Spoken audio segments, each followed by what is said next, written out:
ദൈവ തിരുനാമത്തിന് മഹത്വമുണ്ടാകട്ടെ. അമേരിക്കൻ വ്യവസായിയും ധനാഢ്യനുമായിരുന്ന ജോൺ ഡി റോക്ക്ഫെല്ലർ തന്റെ ജോലിക്കാരിൽ നിന്ന് ആവശ്യപ്പെട്ടിരുന്ന ഒരു പ്രധാന കാര്യം ജോലിയിലെ കാര്യക്ഷമതയും ഉത്തരവാദിത്വവുമായിരുന്നു. ഒരിക്കൽ ഫെല്ലറുടെ ഒരു ഉദ്യോഗസ്ഥന്റെ അശ്രദ്ധ മൂലം കമ്പനിക്ക് $2 മില്യൺ നഷ്ടം സംഭവിച്ചു. അതൊരു ചെറിയ നഷ്ടമല്ലല്ലോ. സഹപ്രവർത്തകർ അത് മനസ്സിലാക്കിയെങ്കിലും ഫെല്ലറുടെ അടുത്ത് ചെന്ന് പറയാനുള്ള ധൈര്യം ആർക്കും ഉണ്ടായിരുന്നില്ല. വൻ തുകയുടെ കാര്യമല്ലേ, ബോസിനെ അറിയിക്കാതെ പറ്റില്ലല്ലോ. ഒരാൾ കാര്യം പറയാനായി വളരെ ഭയത്തോടെ ഫെല്ലറുടെ മുറിയിലേക്ക് കടന്നു ചെന്നു. കാര്യം പറഞ്ഞു തുടങ്ങുന്നതിന് മുമ്പ് ഫെല്ലർ അദ്ദേഹത്തോട് പറഞ്ഞു, നമ്മുടെ സുഹൃത്തിന് $2 മില്യൺ കയ്യബദ്ധം പറ്റിയത് അറിഞ്ഞു കാണുമല്ലോ അല്ലേ? Yes sir. ഞാൻ അദ്ദേഹത്തിന്റെ കഴിഞ്ഞകാല റെക്കോർഡുകൾ പരിശോധിക്കുകയായിരുന്നു. അയാളൊരു നല്ല ഉദ്യോഗസ്ഥനാണ്. കഴിഞ്ഞ കാലങ്ങളിൽ അദ്ദേഹം ഈ സ്ഥാപനത്തിനുണ്ടാക്കിയ നേട്ടങ്ങൾ വെച്ച് നോക്കുമ്പോൾ ഈ നഷ്ടം നിസ്സാരമാണ്. മനുഷ്യനല്ലേ, തെറ്റുപറ്റാം. അദ്ദേഹത്തിന് മാപ്പ് കൊടുക്കാൻ ഞാൻ തീരുമാനിച്ചു. ജോലിക്കാരെ ശിക്ഷിക്കാൻ കാരണം തിരയുന്നവർക്കിടയിൽ മാപ്പ് കൊടുക്കാൻ കാരണം തിരയുന്ന കരുണയുള്ള എംപ്ലോയറായിരുന്നു റോക്ക്ഫെല്ലർ. ഇതിലൊക്കെ കരുണാർദ്രമാണ് നമ്മുടെ ദൈവത്തിന്റെ സമീപനം.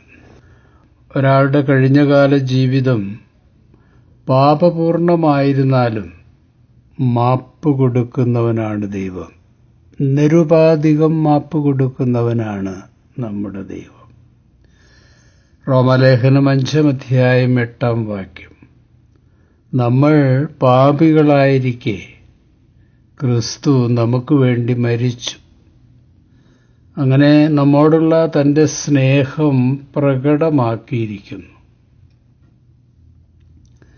ശൗൽ സഭയുടെ ശത്രുവായിരിക്കുമ്പോഴാണ് ക്രിസ്തു വിളിച്ച് വേർതിരിച്ച് പാപക്ഷമ നൽകി കർത്തൃശുശ്രൂഷയ്ക്ക് നിയോഗിച്ചത്.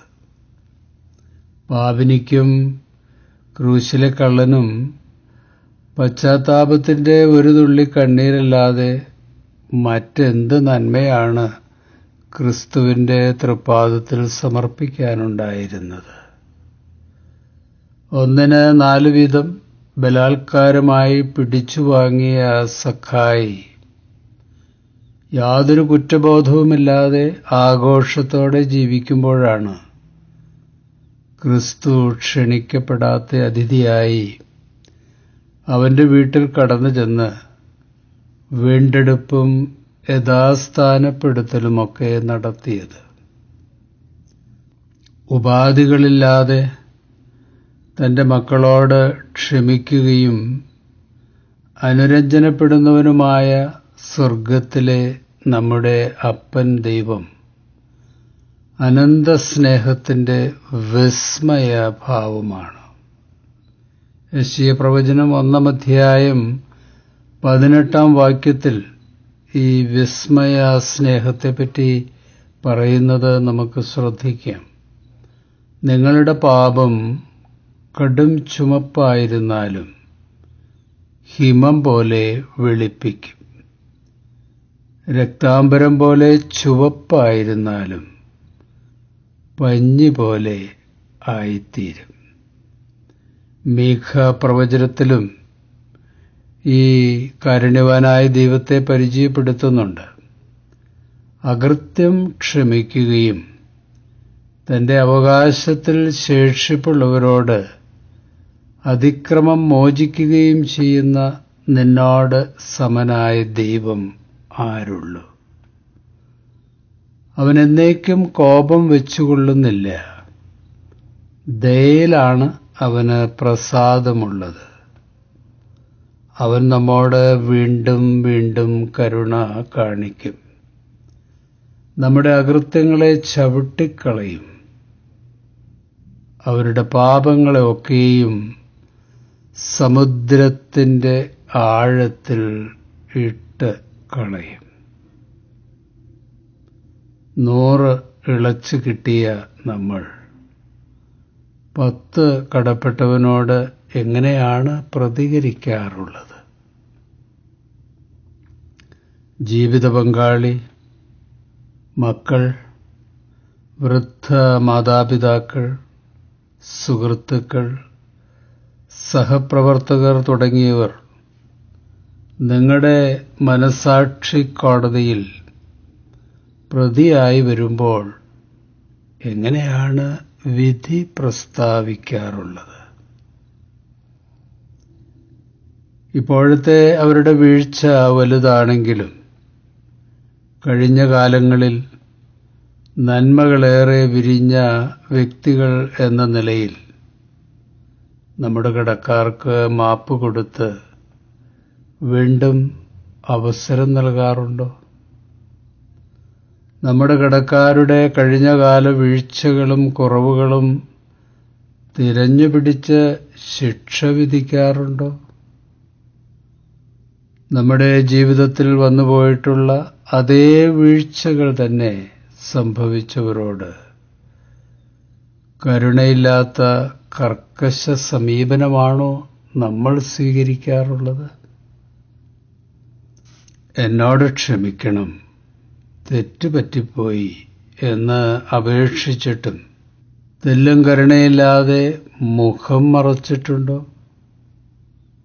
ചിലരുടെ വീഴ്ചകൾ ഗോസിപ്പ് വിഷയമായി അവരുടെ അഭിമാനം തകർക്കുന്ന സമീപനം നമ്മൾ സോഷ്യൽ മീഡിയയിൽ സ്വീകരിച്ചിട്ടുണ്ടോ?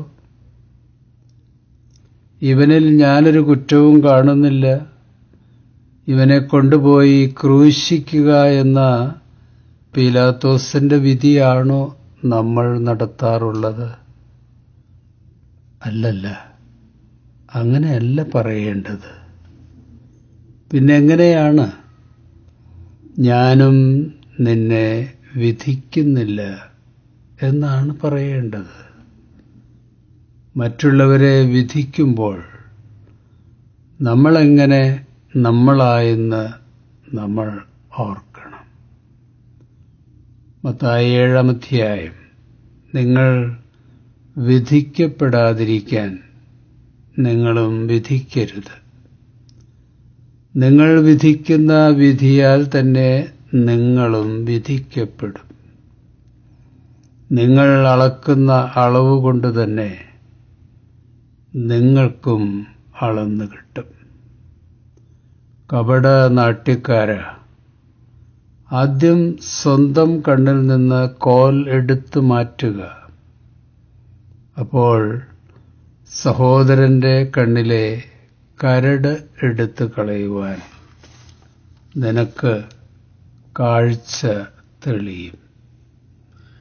ഈ തിരുവചനങ്ങളാൽ ദൈവം നമ്മെ അനുഗ്രഹിക്കട്ടെ. ശുഭാശംസകളോടെ എ പി ജോർജച്ചൻ.